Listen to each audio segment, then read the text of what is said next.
This is our presentation today. We're going over the insane profit power of retargeting using Amazon DSP. Grow your brand with easy wins. And I know, like, I usually get really aggravated when people use words like easy when it comes to doing anything on Amazon. But comparatively, especially with all the other stuff that people are doing with PPC campaigns, with external traffic, this has got to be, comparatively anyway, one of the easiest ways to increase revenue and ideally profits. And I can't wait to get into it. But real quick, we'll go over, the usual. Canopy is who is sponsoring this amazing event. This presentation here, Canopy Management has really impressive stats: 105% PPC profit growth on average, 38% conversion lift, 84% overall profit growth. Our partners do really well, and we're very, very proud of what we're able to help them achieve. And yeah, moving right along from that. For anybody on this call that doesn't know who I am, I'll briefly go over this. Former COO of Six Leaf, which was Don Blast at one point, content manager at Helium 10, CEO of Signalytics. I've been a consultant to all size brands over the course of the past 6 years, as well as a seller myself, spoken on stages around the world on the topic, particularly of ranking and Amazon's algorithm. So I've been around the block. I know a little bit about this stuff. But the star of the hour today is absolutely our foremost DSP expert, Erica Garza, a top DSP strategist. For the last 5 years, worked with rapid growth SaaS companies to bridge brands and customers. She's very understanding of the psychology behind the reason why I think that she's so good at what she does is she understands the psychology behind the connection between brands and their customers. So it's not just tweaking numbers in a PPC dashboard, but very effective at that. That's the reason why she's helped Canopy grow DSP partner base by over 300% and driven over 80 million impressions in less than 8 months, and then grew partner revenue to 2 million plus at this point. So definitely the right person to walk us through these concepts. But real quick, just kind of overview of what it is that we're going over. We're going to talk about how Amazon DSP, demand side platform, can drive sales for a brand. Basically, we're making a case for retargeting. And this is a word that pretty much anybody that buys media is probably familiar with, but a lot of people do not realize the power of using Amazon's DSP specifically for retargeting. The average consumer requires a ton of touch points. And so it's important for you to be exposed to them more than just that one, scrolling through Amazon. And then and then maybe they see you a second time in your sponsored product, but you really need to be where they're at more than that, or else you're going to end up losing the sale to a competitor that is. Website visitors are, these stats are across the board for retargeting. Website visitors are 70% more likely to convert if they came in through a retargeting ad. Like, that's huge. And then, the competition's growing. Agencies more and more every year starting to see the power of retargeting, and specifically ADSP, and they're increasing their budgets for that. So the reason why we're going to talk about this, because how it impacts brands that use retargeting will increase conversions and profits. That's why I keep using the word easy, because it will. Brands, that use retargeting will increase the customer lifetime value. That's one of the ancillary benefits. And then, will increase their reach and recognition. So brands stand to gain a lot from the DSP platform. I know that's redundant, demand side platform, and retargeting. But, it's so important because anybody that's not leveraging this is they're missing, maybe not the whole boat, but they're definitely missing one, pretty sizable one too. So with that, if like I just said, if you're not retargeting, you're leaving money on the table, period. And then I want to go ahead and hand it over to you, Erica. Let us know why ADSP is perfect for large brands. Yeah, absolutely. Thanks for the warm intro, Anthony, and great to be on another webinar with you. Hopefully we have some that watched our first webinar, and this will be really good insights into how to generate revenue with retargeting with DSP. So just to recap some of the statistics that you talked about, over 75% of e-commerce shopping carts are abandoned. That's a lot of missed opportunities to make a sale. So that's why retargeting is so beneficial. It's a low hanging fruit that helps you make up for the sales that you could have closed and that your competitors are probably chasing after. So retargeting is going to help you close on those abandoned shopping carts by just staying top of mind, staying in front of your customers. And this is a revenue driving strategy. So if you have a lot of sessions and if you're not retargeting, then this is a definite must have in your advertising strategy. This also works really well to make the most of any ad spend that you've already put off of Amazon. So you definitely want to leverage the work that you've already done and make the most of your omni-channel strategy. So for example, if you are a brand that's only on Facebook, or if you're only on YouTube, then you're locked into that one channel, whereas DSP allows you to retarget and add additional coverage and additional reach on other sites. So that's why it's supporting the work that you've already done and making the most of the ad spend you've already put down.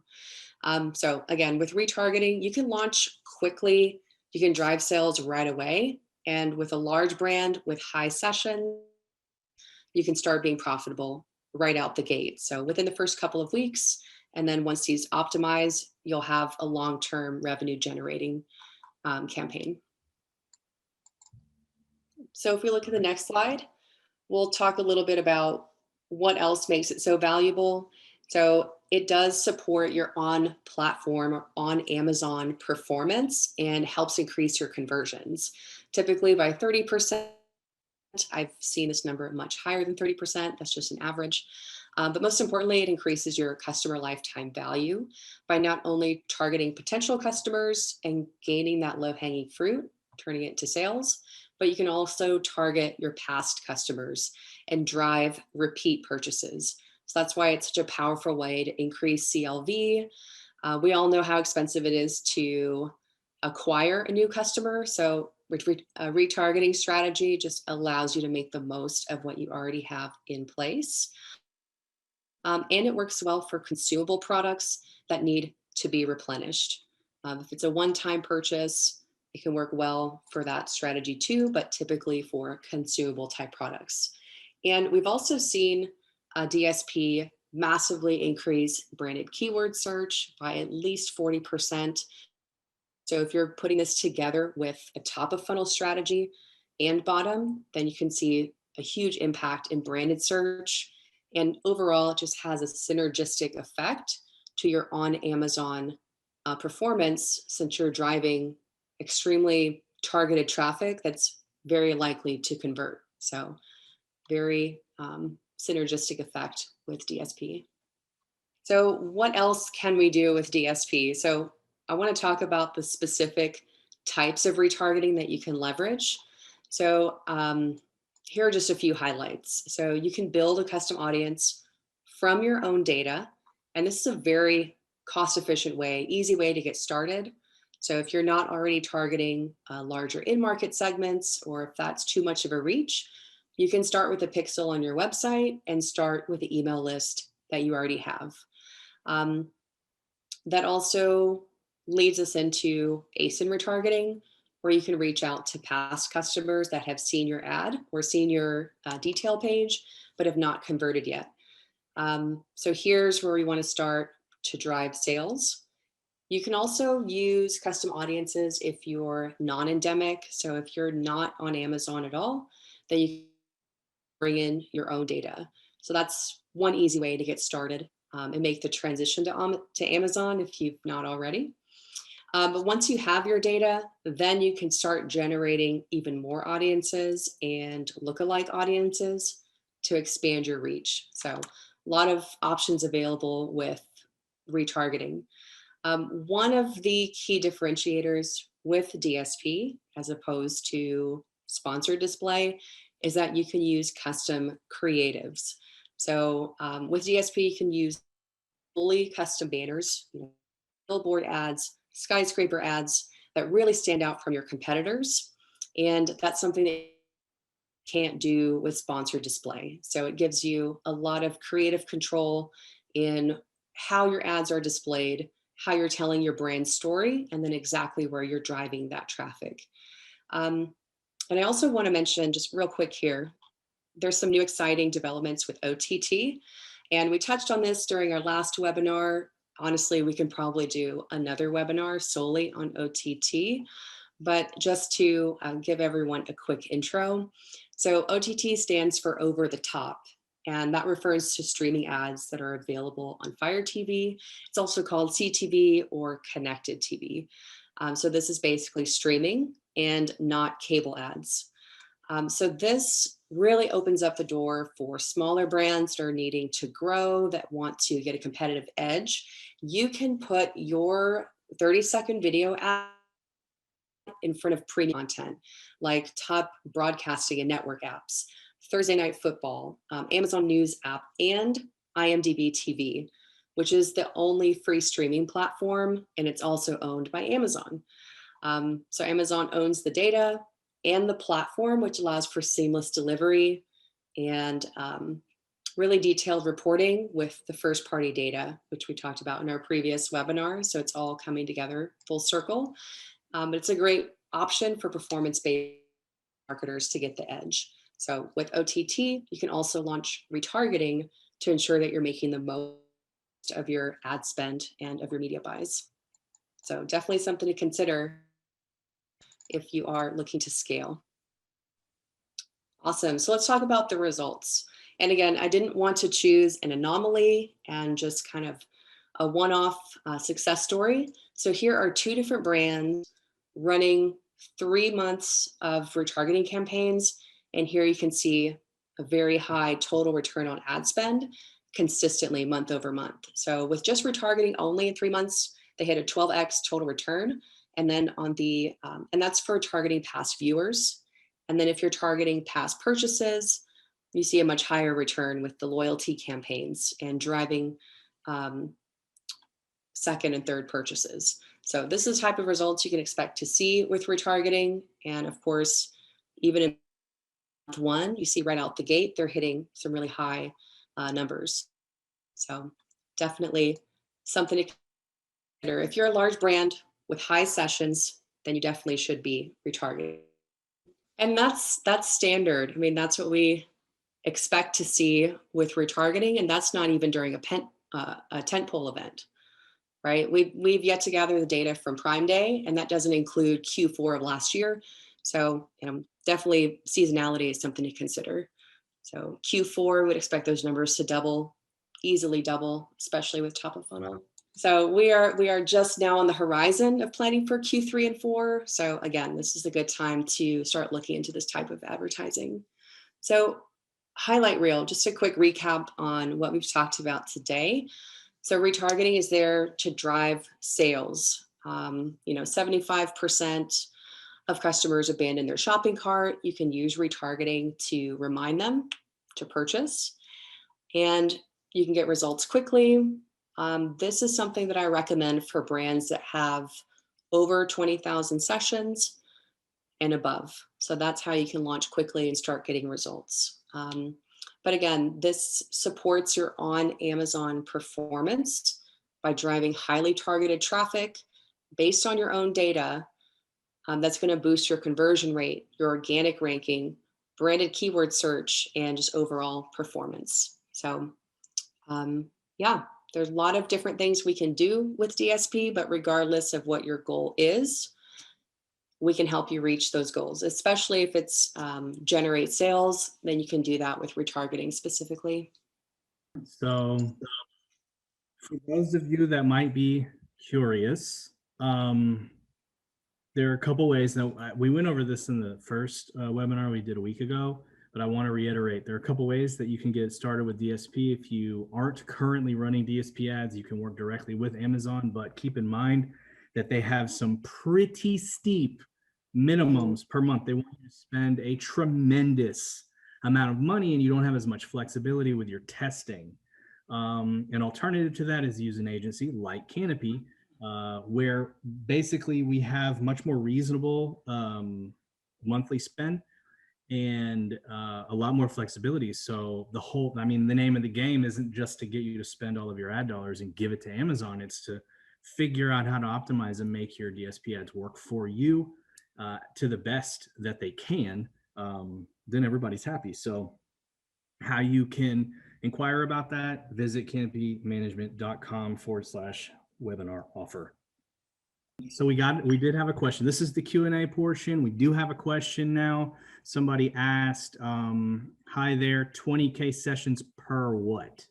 So what period of time, Erica, were you referring to the 20K sessions?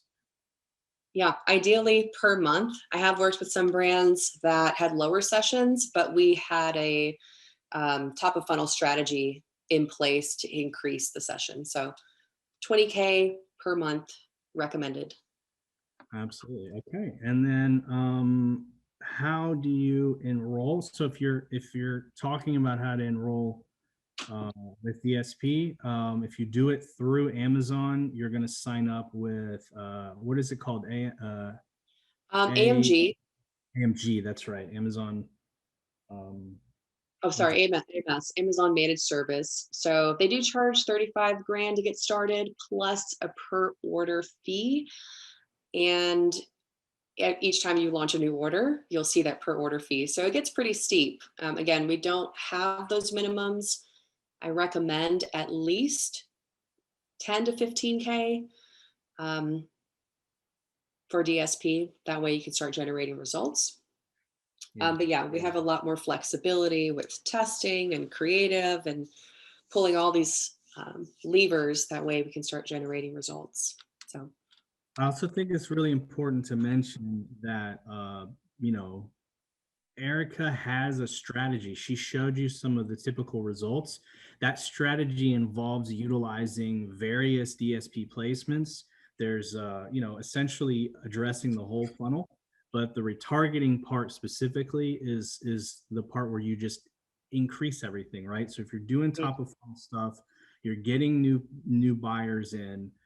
You're spending some money, but you're turning around and you're increasing their chance of conversion by 70% just by retargeting. So that's a really important distinction to make.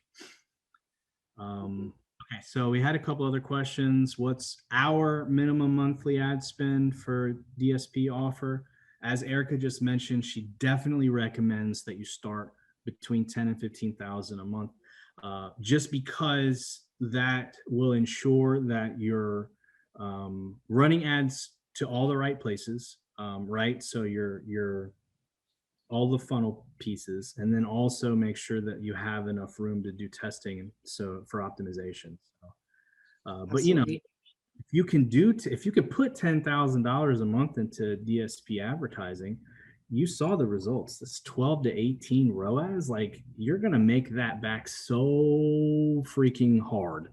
And then you scale, and then you start spending even more money because it's making you so much money. So that's and that's the whole goal, right? You win, Canopy wins. Like yeah, if you have sessions just sitting there, and you're retargeting them, like maybe you're only retargeting with sponsored display, right? But after a shopper leaves Amazon, you don't have a mechanism to get in front of them again, except for maybe email list, but not everyone opens their email, right? So checking the news, they're watching TV, they're checking the weather, everywhere, anytime they're not on Amazon, want to stay in front of those customers. So, yeah. So Dustin had another question.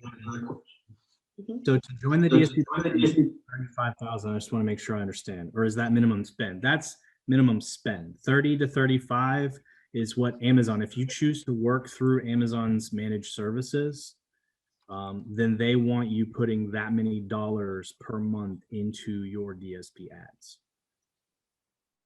I hope that clarifies the question. Because I don't know why they do it like that, but yeah, they have this outrageously large number to start out the gate from. And every single time you want to deploy something new, they charge you for that too. And it's like, if your goal is to get people to spend more ad dollars, I don't know that that's the best way to do it. That's chasing what I call chasing bad profits. But it's good for us because it allows us to give people a much better deal, lower minimum spend, and then, you know, you're not nickel and dimed when you want to run tests, when you want to see new creatives will work, so that you can optimize and scale. But if I want to manage this self, there is no minimum spend. No, you can't manage it yourself. Can you, Erica? Can you speak on that? This person's asking if they can manage it themselves. And the only way to access DSP is through Amazon directly, and they manage it for you, or through an agency and we manage it for you.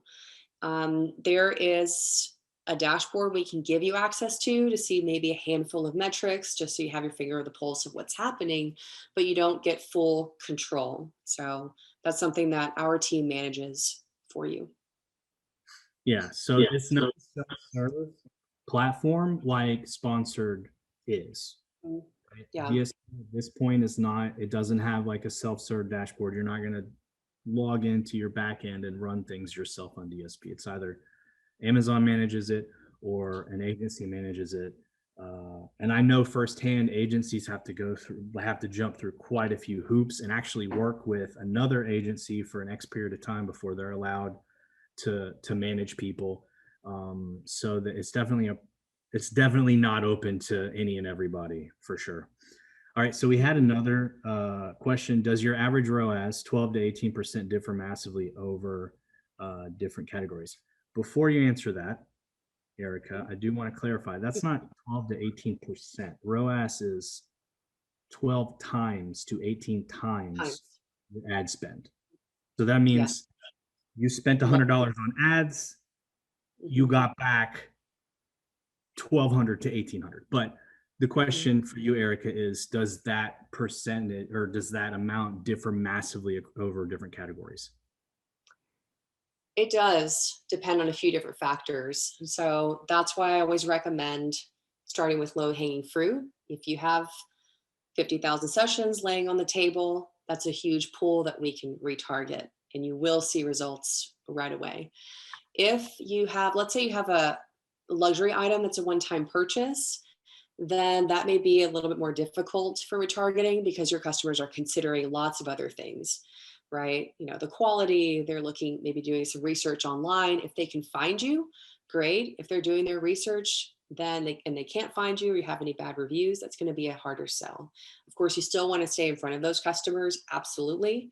That because if you get one sale from retargeting for a $200 product, it's definitely worth the ad spend and taking that away from your competitors.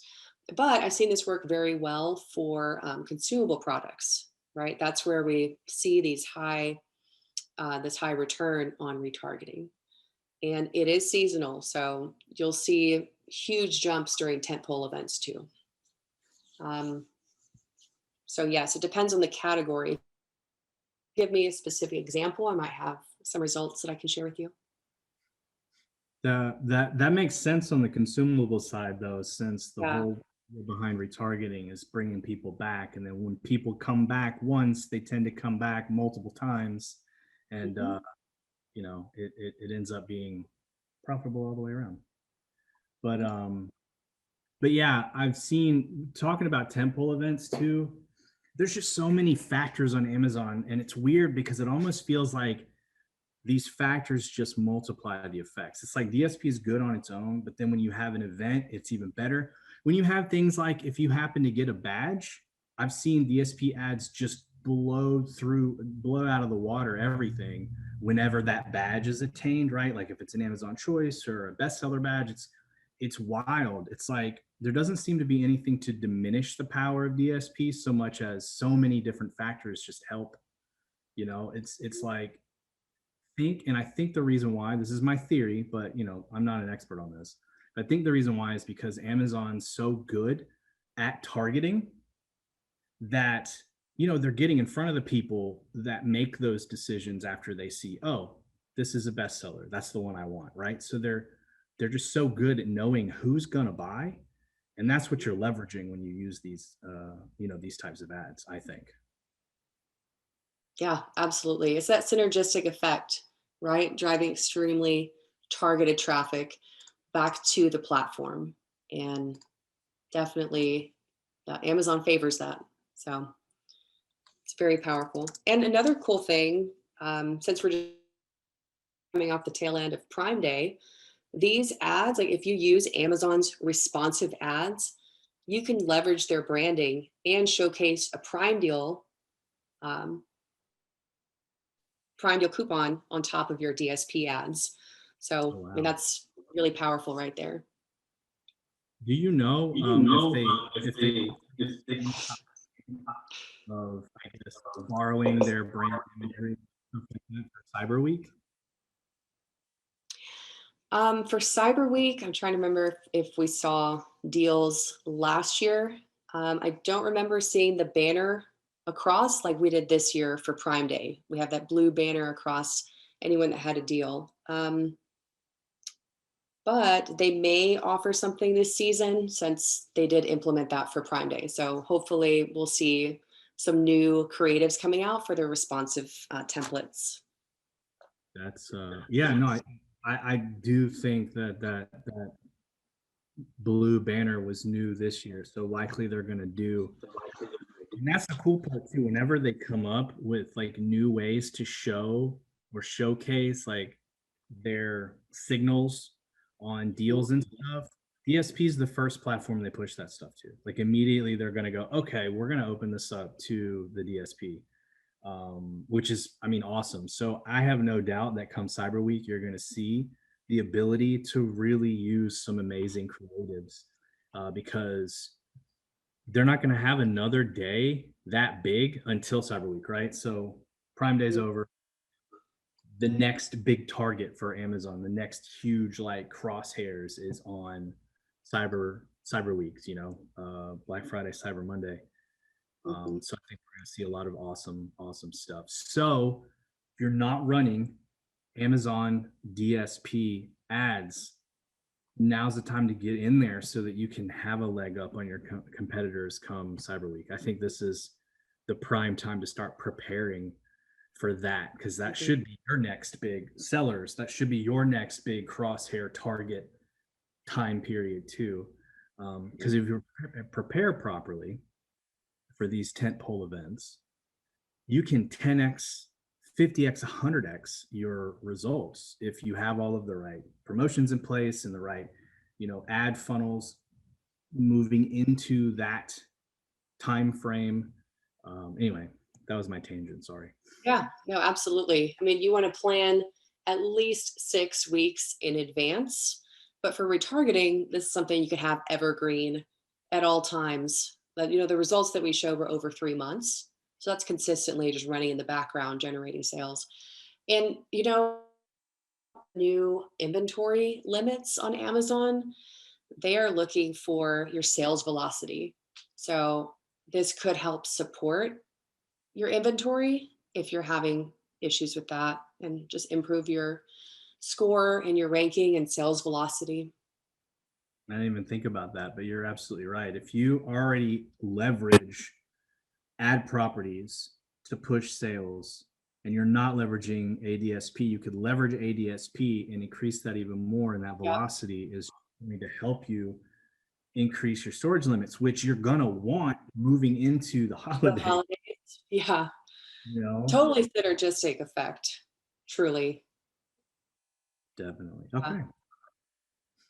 All right. Cool. So I know we had a light crowd today due to our technical difficulties. Again, I apologize for that. But does anybody here have any other questions that we can answer while we have the illustrious Erica on the line? I don't see any new questions. So Oh, I can't see the chat. I'm looking at it. So I think that we covered the most important questions. We had a great conversation and really just kind of drove the point in a very concise manner. I don't know about you, but I really like these concise workshops where we hit the target points, we explain what's out there and what you could take advantage of, and then answer a couple questions, wrap it up with a bow. So do you have any parting thoughts that you would like to give before we go ahead and adjourn? Yeah. So any brands that are considering DSP, or whether that's bottom funnel, top of funnel, I just want to reiterate that we can do it efficiently, we can do it profitably, and proactively, right? So now is a good time to reach out and ask those questions that you have so that we can help you plan for a profitable Q3 and Q4.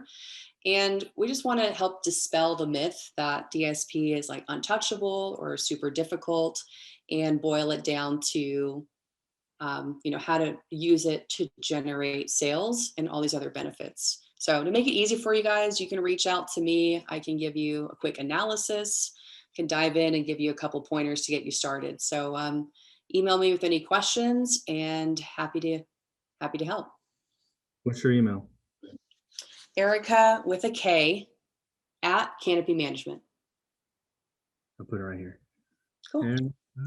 At canopymanagement.com.